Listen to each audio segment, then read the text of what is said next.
Mr. President, I would like to switch gears for just a moment and turn to another important topic that addressed just moments ago by the Democratic leader, and that's net neutrality. There is widespread agreement among senators of both parties that we need to maintain a free and open Internet. And there's widespread agreement among both parties that we need net neutrality legislation.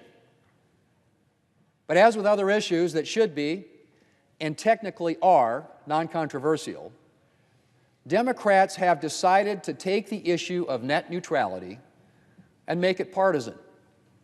Instead of working with Republicans to develop permanent net neutrality legislation, they've decided to try to score political points with a partisan resolution that would do nothing to permanently secure net neutrality.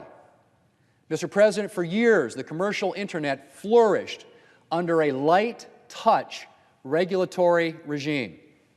Free of onerous, heavy-handed regulations, the Internet grew and thrived, offering Americans a steadily increasing array of benefits from online education to online shopping.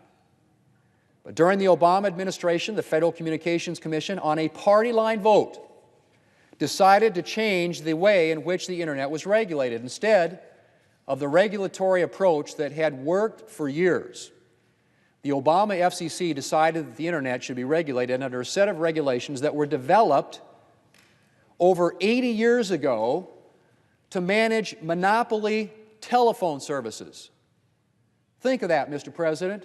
The 1934 Communications Act, designed to govern and regulate Ma Bell, being used to regulate the Internet. Well, that decision posed a number of problems for the future of the Internet. For starters, heavy-handed government regulations tend to stifle the kind of growth and innovation that have always flourished around the Internet.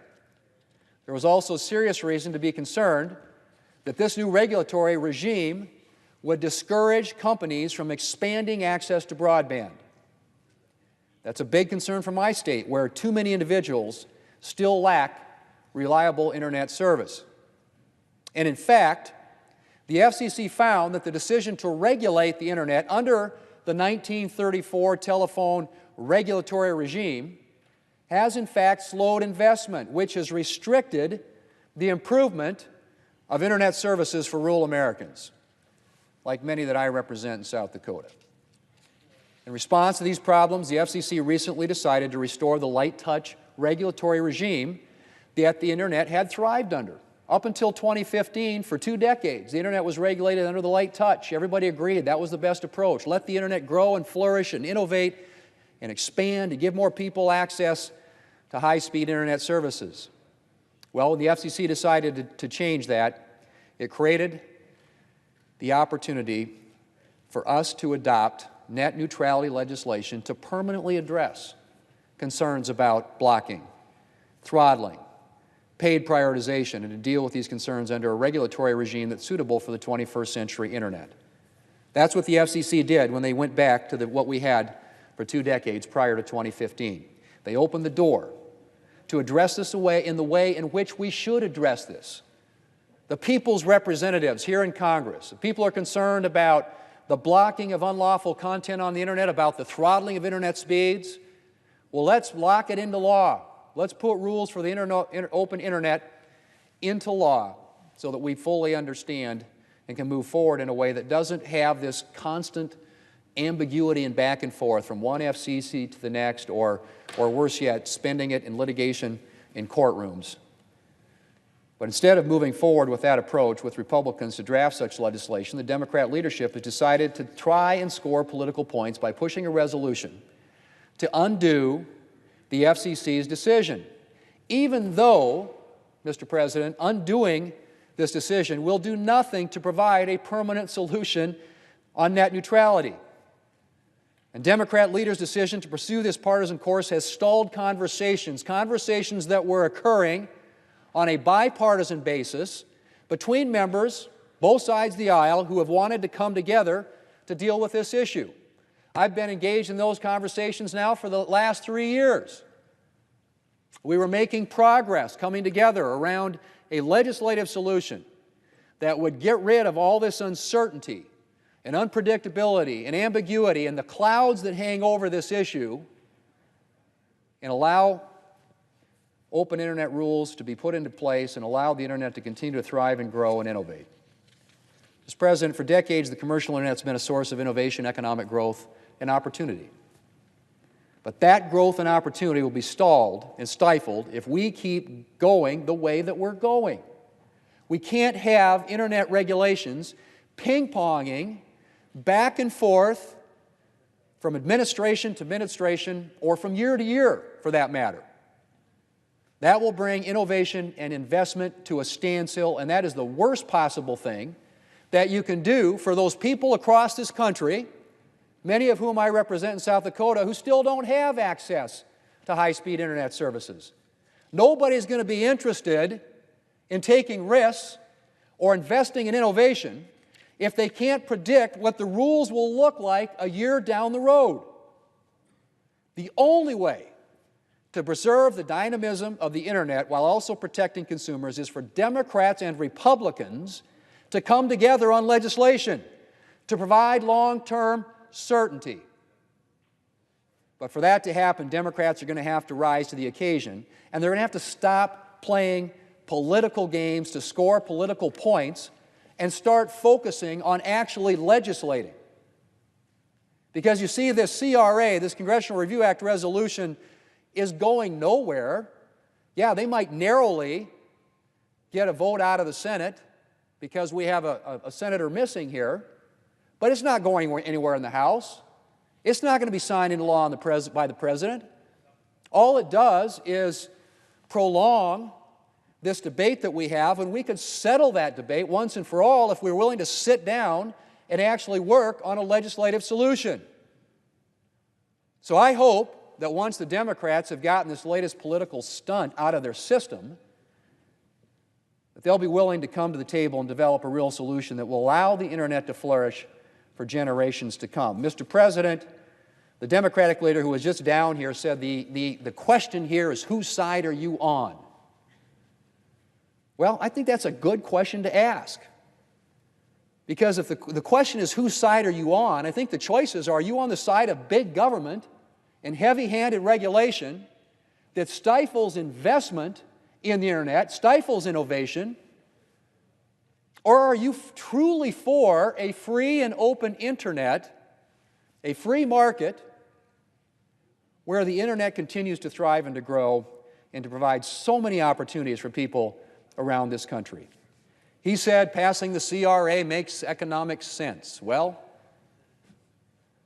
not if you want to get 5G, not if you want to provide high-speed Internet services, and not if you want to deploy broadband to rural areas of this country, because that takes investment. And investment follows certainty. They want to know what the rules are. They want the rules to be clear and unambiguous so that this can move forward, they can move forward and continue to see this economic miracle of the Internet advance and continue to be taken advantage of and benefited by so many Americans. Mr. President, we have a chance to do that. We really do. But we can't do it when we sit around and mess around with political theater and political stunts, which is precisely what this is, and everybody knows it. Our colleagues on the other side know it. I've talked to lots of them who come up to me and say, we want to work with you on legislation, but you know, right now, we've got this CRA we're going to vote on, which is a shiny object, and everybody gets to shoot at it, and people can go out and raise money, and they can get people all fired up at the grassroots that this is somehow going to be some magic solution, but it is not. It doesn't do anything. Even if it succeeded, I mean, what are you doing? You're just creating more back and forth from one FCC to the next. You're just requiring more money to be spent in courtrooms on litigation and lawsuits rather than being invested in the types of technologies that will bring that high-speed access to more people in this country, that will get us to the 5th generation of technology, which is where everybody wants to go. Why don't we just sit down and do that? Why is this so hard?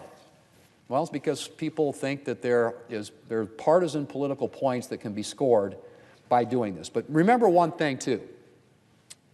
The Congressional Review Act resolution of disapproval was created by Congress to unwind or prevent harmful regulations from going into effect that administration might be putting into effect. It's a way for Congress to be heard from if, in fact, the Congress, the people's representatives, believe the administration is heading in the wrong direction when it comes to some regulation. It has never been used. The CRA has never been used to re-regulate. That's what this is doing. The FCC is unwinding a heavy-handed regulation that went into effect in 2015, and this is going to attempt now to re-regulate, not to deregulate or to prevent regulations from going into effect. That's never happened before. And do my colleagues on the other side honestly think that Republicans in the House of Representatives are going to vote for that? Or that President Trump would sign it into law? No. Everybody knows better than that. So what are we doing? We're playing a silly game here at the expense of a real solution, a solution that is out there waiting for us if we will simply sit down, as we should, as elected representatives, as United States Senators on both sides of the aisle, to address an issue that's very important to our economy and very important to a lot of Americans. And so I hope we can do that. But we're not going to get there as long as we continue with this charade that we're taking on here today and in the weeks ahead. Mr. President, it's time for clear rules.